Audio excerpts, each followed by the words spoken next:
Ste že slišali za tekmovanje CANSAT Evropske vesoljske agencije? To je tekmovanje, kjer ekipe iz celotne Evrope izdelajo pločevini podobno sondo, ki jo na skupnem dogodku izstrelijo približno 1 kilometer visoko. Dijaki iz Vegove v Ljubljani se že tretje leto pripravljajo na izstrelitev njihovega miniaturnega satelita. Letos je ekipa VegaSat zadala nalogo usmerjenega padca. Predstavljajte si, da želite pristati satelit na Marsu, kjer GPS ne bo deloval.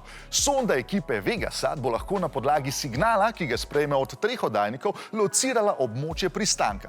Med padcem želijo pokazati, da je možno satelite usmerjati z uporabo propelerjev, saj se do sedaj večinoma uporablja le usmerjanje s pomočjo raketnih motorjev. Napredek ekipe lahko spremljate na spletni strani cansat.si ali pa na Instagramu vega.sat.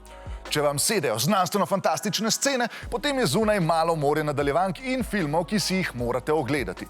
Če recimo želite na hitro skočiti v svet zvezdnih stez, lahko poskusite z nadaljevanko Picard, ki govori o ne več upokojenem kapitanu ladje Enterprise.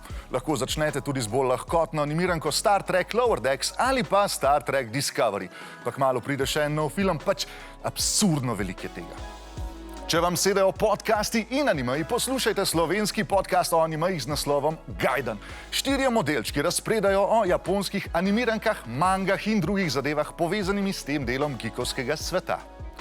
Osvežilka gre na počitnice. Vidimo se ponovno oktobra. Do takrat pa napišite komentarje. Ekipa Osvežilne fronte pa vam želi lepo poletje.